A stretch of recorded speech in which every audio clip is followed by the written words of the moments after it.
Hello අද මාත් එක්ක මේ වගේ රසම රස ශ්‍රී ලංකන් ස්ටයිල් එකට චිලි එග් එකක් හදමුද? එහෙනම් එන්නකෝ. ඉතින් මම මෙතන මුලින්ම බිත්තර 6ක් අරගෙන තියෙනවා. ඒ වගේම කරපිංචා අරන් තියෙනවා. මාළු මිරිස් මම මේ වගේ ලොකුවට කොටු හැඩයට කපාගෙන අරගෙන තියෙන්නේ. ඒත් එක්කම මම අමු මිරිසුත් ඒ වගේම කොටු හැඩයට තමයි කපලා අරගෙන තියෙන්නේ. ඒ වගේම මම මෙතන සුදු ලුණු චූටියට කපාගෙන තියෙනවා. ලුණු ලොකු කොටු කපාගෙන තියෙනවා. මං ඉස්සෙල්ලම අර බිත්තර ටික බෝල් එකකට දාගන්නවා. ඊළඟට මම මේකට ලුණු කුඩු චුට්ටක්, ගම්මිරිස් කුඩු ටිකක් දාලා මේක හොඳට විස් කරගන්නවා.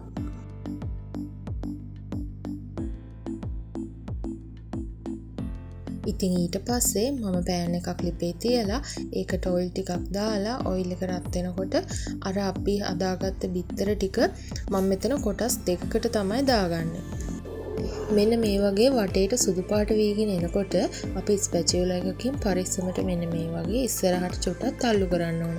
මේ විදිහට ඔයාලා ස්පැචියුලා එකෙම මේ බිත්තර ටික ස්ක්‍රැම්බල් කරගන්න.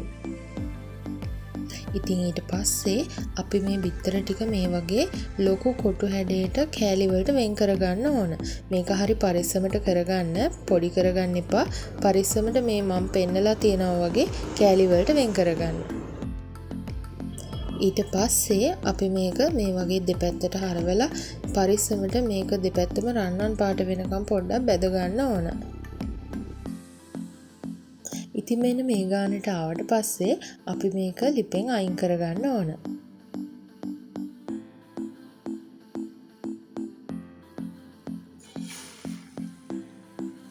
ඉතින් දැන් මම දාගන්නේ මම හදාගත්ත බිත්තර මිශ්‍රණයේ ඉතිරි ටික. ඒ ටිකත් මම අපි අර කලින් කරගත්තා වගේම ස්ක්‍රැම්බල් කරගන්නවා.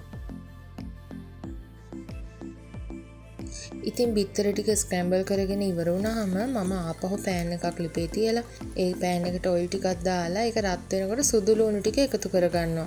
ඒත් එක්කම මම අමු මිරිස් ටිකත් එකතු කරගෙන මේ ටික චුට්ටක් තෙල් එකෙන් බැද ගන්නවා. ඊළඟට මම මෙතන මාළු මිරිස් ටික එකතු කරගන්නවා. ඊට පස්සේ අපි මේකටම ලුණු ටිකත් එකතු කරගන්නවා. එකතු කරගෙන අපි මේක චුට්ටක් මේ තෙල් එකෙන් බැදෙන්න දෙමු. ඊළඟට මම මෙතන කරපිංචා ටිකත් එකතු කරගන්නවා. ඉතින් මෙන්න මේ ගානට ආවට පස්සේ අපි මේකට ලුණු කුඩු ටිකක් එකතු කරගන්න ඕන. ඒ වගේම කෑලි මිරිස් ටිකක් ඒත් එක්කම ගම් මිරිස් කුඩු ටිකක් එකතු කරගෙන අපි මේක ටිකක් මික්ස් කරගන්න ඕන. ඉතින් ඊළඟට මම මෙතන සෝයා සෝස් ටිකක් එකතු කරගන්නවා. ඒත් එක්ක මම මෙතන ටොමැටෝ සෝසුත් එකතු කරගන්නවා. එකතු කරගෙන අපි මේ ටික චුට්ටක් මික්ස් කරගමු. ඊට පස්සේ අපි මේක මේ ගානට මික්ස් කරගෙන අපි සීනි චුට්ටක් මේකට එකතු කරගන්න ඕන. එකතු කරගෙන අපි අර හදාගත්ත බිත්තර ටික මේකට එකතු කරලා හොඳට මික්ස් කරගන්න තමයි තියෙන්නේ.